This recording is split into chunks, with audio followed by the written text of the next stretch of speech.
1860, Jefferson Randolph Soapy Smith was born in Coweta County, Georgia, just outside of Noonan. He was an American 19th century confidence man, gambler, and crime boss par excellence. Perhaps the most accomplished street hawker of his day and all-around bonko artist. A favorite saying of his was, "Do unto others what they'd like to do to you, but do it first." Soapy Smith arrived in Skagway, Alaska sometime in 1897. He had a disarming smile that invented trust, a firm handshake, and a warm demeanor of a successful businessman, and a silvery personality of a man impossible to dislike. His manners were those of a Southern gentleman, and his persuasive powers those of the devil. Frank Reed was born in Oregon in 1844 and served as a soldier in the Oregon military, worked as an engineer, a teacher, and then came to Skagway, where he worked as a bartender and then became a surveyor to help lay out the town. He joined Committee 101 to clean up the town of the likes of Soapy Smith. Tension among the bonko men, the real estate grifters, and the vigilantes had been growing for some time now, causing damage to the economy of Skagway. As the victims of the con games, perpetuated by the mob, were visitors to the city, people feared coming to Skagway. The city would have to rid itself of Soapy and his gang. The situation came to a head on July 7th, 1898, when a miner by name John Douglas Stewart came to Skagway with a sack full of gold valued at nearly $3,000. 3 Soap gang members enticed him into a game of 3-card Monte and in turn robbed him of his gold. Complaining to anyone who would listen, Stewart demanded justice and the return of his money.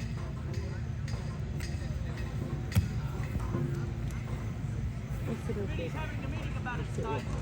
Hurt my legs. See that? So excuse me.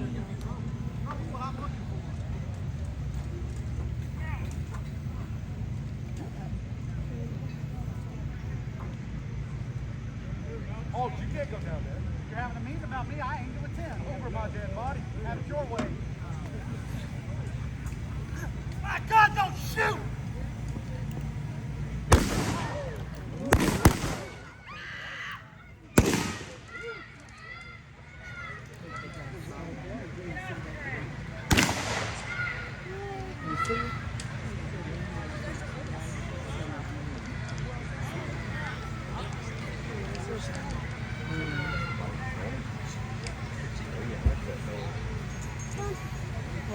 Soapy died on the wharf that night.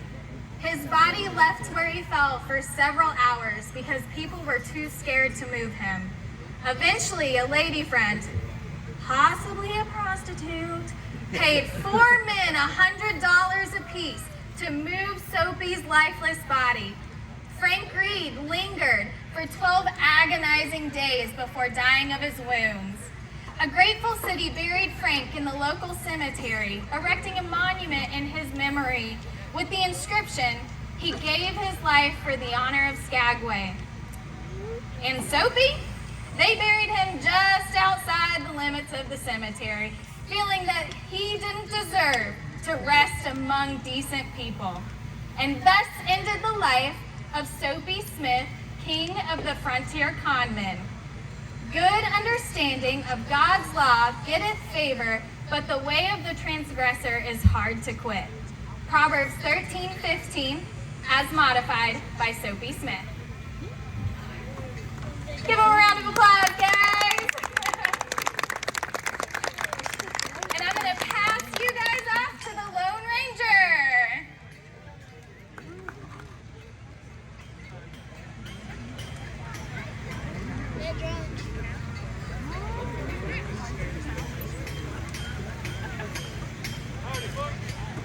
Howdy. So we'd like to do a little demonstration here, show you guys what kind of artillery we've got.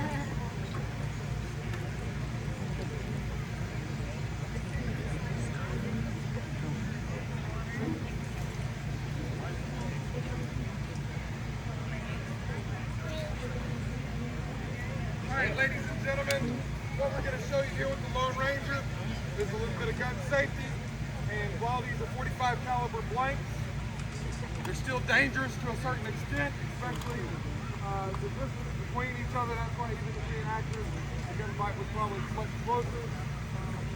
These are the blanks. We have to be a certain distance apart from each other. So the long range is going to show you is what it'll do this Coke can close up. Not that.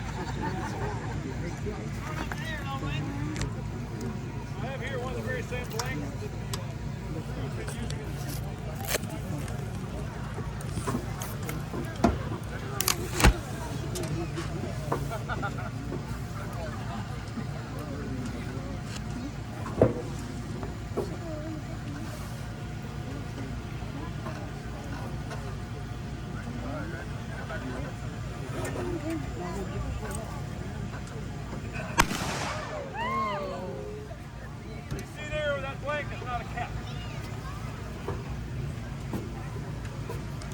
So you do have to stay away.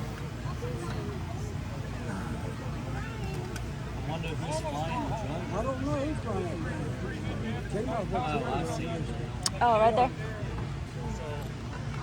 The drone must Don't try this at sound home. You guys are highly trained, highly skilled in doing this very safely. And so, blanks are not told. The good reason with that, imagine if that was near your eye, soft on the tissue. I know you've been to Asia. That's why, I think it's in storage. give a hand for the Lone Ranger. All right, let's give a hand to the Lone Ranger. Hey, Austin, could you grab that LCD over there? All right, so if anybody is on this side of the white line, I'm going to need you to shift this away. Go this away. This is going to be a live fire range, and your safety is our biggest concern. How's everybody doing? You're getting rained on, so let's get started. Okay, so we're Aces and Eights history, as Kelsey was telling you, and we're going to tell you a little bit about Tombstone, Arizona, on that faithful day of the OK Corral. Welcome to Tombstone, Arizona, October 26, 1881. Ed Shefflin first headed out here to look for silver, and when he arrived, he was told all he would find was his tombstone. But when he struck silver and the town sprung up, Tombstone seemed as good a name as any. When the town was formed in 1879, there were only about 100 people here. 2 years later, and we have 7,000 folks. We have a fancy restaurant, a bowling alley, a school, an opera house, 2 banks, 3 newspapers, an ice cream parlor, along with 4 churches, 10 saloons, and 14 gambling halls. All the things you need for a good time. All in all, it was a pretty nice town, although it could get a little wild and woolly at times. They used to say that Tombstone had a man for breakfast every day, given all the shootings that took place here. In fact, one of the first things the city did to curb the violence was to pass an ordinance that no guns could be carried within city limits. This was really what the street fight at the OK Corral was all about. Newspapers called it the gunfight at the OK Corral, which is just plain wrong. It should have been called the street fight in the vacant lot behind Fly's photographic studio adjacent to the OK Corral. But that doesn't sound as good, does it? Things in the town began to change when the Earps arrived. Virgil Earp was appointed Deputy U.S. Marshal for Southern Pima County by Marshal Crawley Dake on November 27, 1879. He became the acting Tombstone Town Marshal on October 30th, 1880, after Marshal Fred White was shot and killed by Curly Bill Brocious. Virgil had the most law enforcement training of all of them, and it was his decision that led them to the OK Corral on that day. Wyatt Earp, on the other hand, had a reputation as a hard-nosed lawman when he was the deputy in the cow towns. Prior to the gunfight in 1881, he had been involved in only one other shooting in Dodge City, Kansas during the summer of 1878. He was working in Tombstone as a shotgun rider for Wells Fargo, as well as running a faro table, similar to ours, at the Oriental Saloon. Morgan Earp, on the other hand, hadn't been a lawman prior to their arrival in Tombstone. When Wyatt stopped riding for Wells Fargo, Morgan took over duties. Morgan also occasionally worked for Virgil, and at the time of the gunfight, he was one of his deputies. Okay. It wasn't long after Wyatt arrived that his friend, the one and only Doc Holliday, came to town. Let's give it up for Doc. Yeah! Doc hailed from Griffin, Georgia, just here, and had gone to dental college in Philadelphia. He started to practice in Atlanta, but was diagnosed with tuberculosis soon after. Doc headed west for the drier climate, where he realized he liked gambling a lot better than pulling teeth. Doc had a reputation as a gunman and has reportedly been in 9 shootings during his life, although it's only been verified that he killed 3 people. Thank you. He became friends with Wyatt when they met in Fort Griffin, Texas in 1877. Once they were all in town, it didn't take long for the Earps to start butting heads with some of the local cowboys.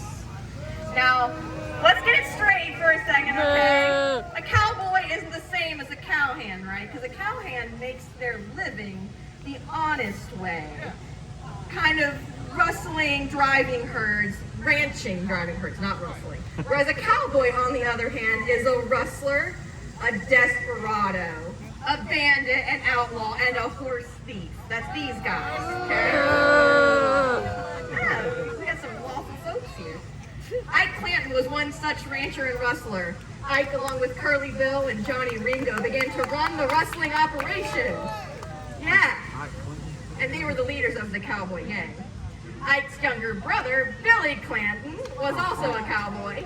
He got caught up in backing his brother and participated in both his first and last gunfight here on October 26, 1881. Billy is one of the 3 men that was killed on that fateful day. 2 other local ranchers, Tom and Frank McLaury, worked with the rustlers buying and selling stolen cattle.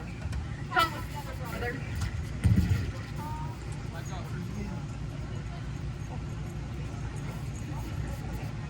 Tom was the younger Tom was the older brother. Oh. We got it? Battery, really? All right.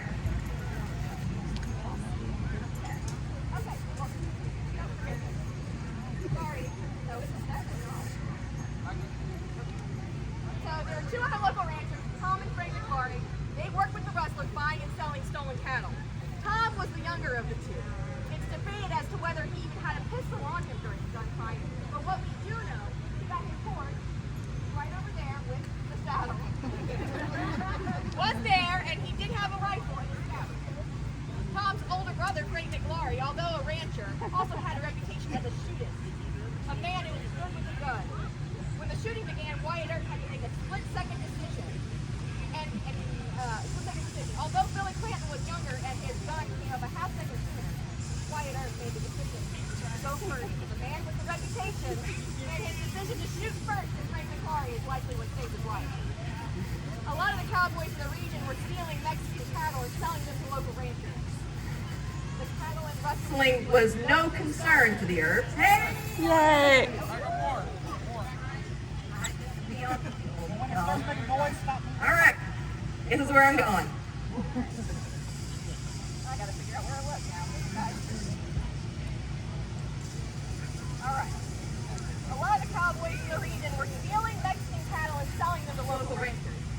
Cattle rustling was no concern to the Earps. Virgil was a federal lawman and town marshal. He had no jurisdiction. This was a county law issue. You'd think that the Cochise County Sheriff, Johnny Behan, would put a stop to it. Yeah, think about it. But he favored the cowboys and pounded among his friends.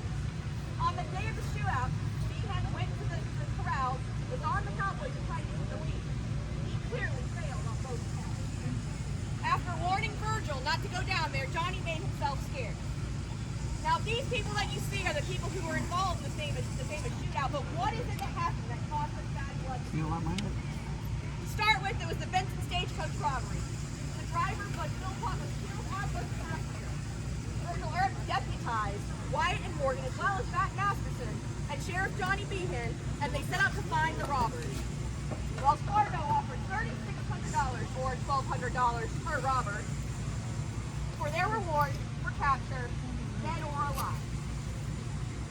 The posse trailed the robbers to a nearby ranch where they found a drifter named Luther King. He identified the 3 known cowboys as the rustlers and robbers.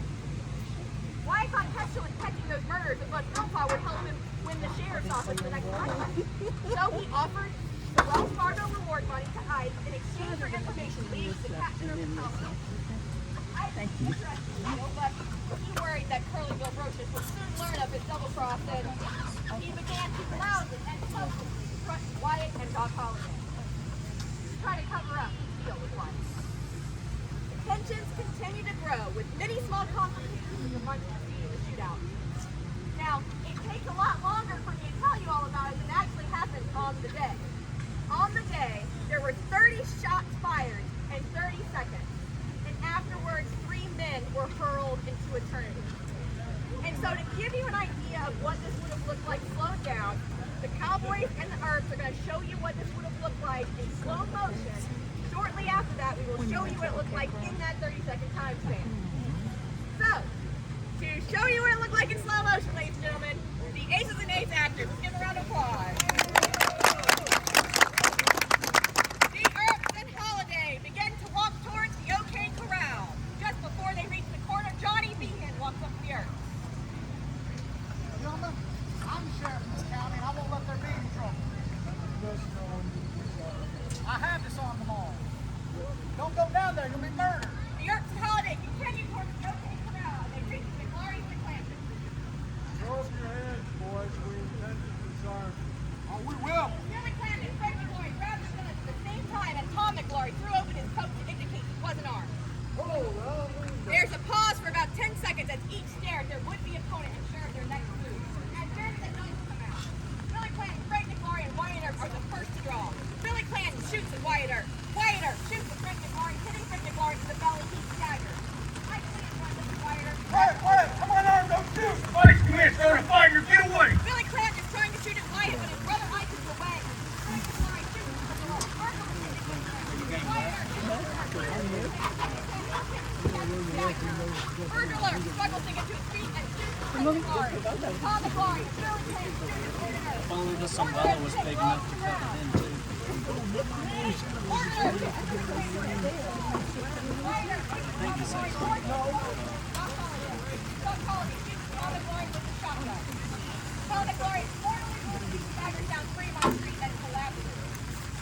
remaining Cowboys exchange fire. Frank McGlory is staggering and heading towards Doc Holliday. How'd you know, Holiday? Doc Holliday, Warden Earp, and Frank McGlory fire their guns simultaneously. Doc Holliday twists, the bullet hits the holster on his hip. Twists as the bolster hits the... okay, yep, okay, cool. All right. Frank McGlory falls down dead.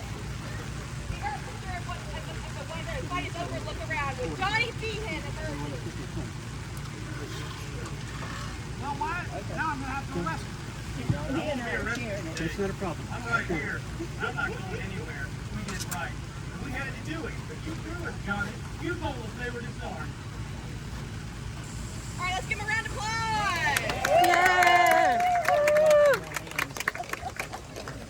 Well, the weather is not permitting, so we won't be able to do live fire this time.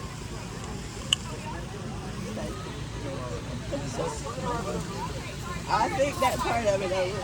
Hey, so the reactors aren't just going to fall down on the ground unless they want to. Just safety hazard and everything with the firearms. But we are going to go through the live fire because everybody's out here. And that way we can go through it with you, all right? So get under a tent or on the sidelines over there. Under the tent club.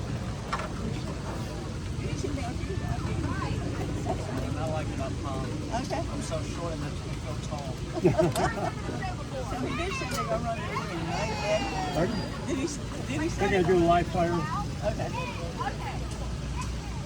Okay, who here sides with Cowboys?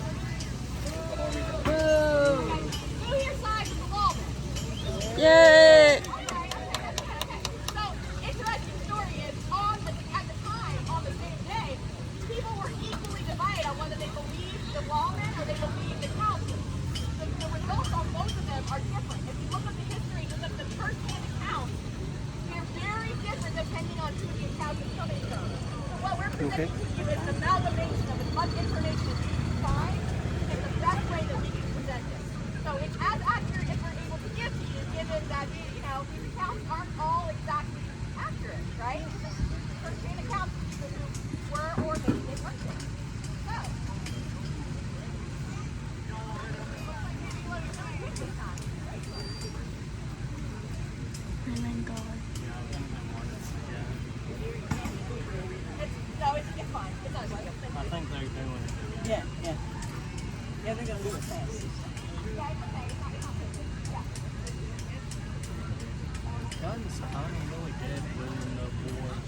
Once they get to places, you get They to won see as them many doing real wars life. when they had to fight face to face with swords. Nowadays, it's just like, oh, I got first. Thank you all for sticking with it for just a little bit, bearing down with it. The rain finally caught up with us, even though it was back all day. So No, I got it. No, it's okay. Yep. Yeah. Okay, now you're going to get to see what it was like on that fateful day, October 26th, 1881. Take it away, fellas. Gentlemen, I'm the sheriff in this county. I won't let there be any trouble. I have disarmed them all. Don't go down there, you'll be murdered. Throw up your hands, boys, when you're intended to disarm. Oh, we will. Hold down, means that. Hey, wait, I'm on arm, don't shoot! Hey, don't shoot, get away!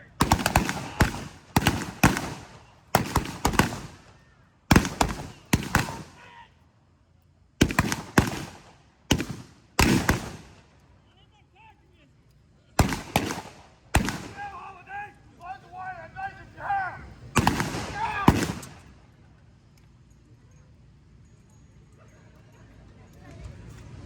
Well, what? Now I'm going to have to arrest you. I won't be arrested today. I'm right here, and I'm not going anywhere. We did right, Johnny. We had to do it. You threw us. All right, let's give him a final round of applause. So we're actually going to wrap it up there. If you want any more information about the history of this day or what I'm happened gonna go find my afterwards, dad. Yeah, he probably needs me back. Thank you. out on You're welcome. information Have a lovely history day. of all of the social media. Thank you for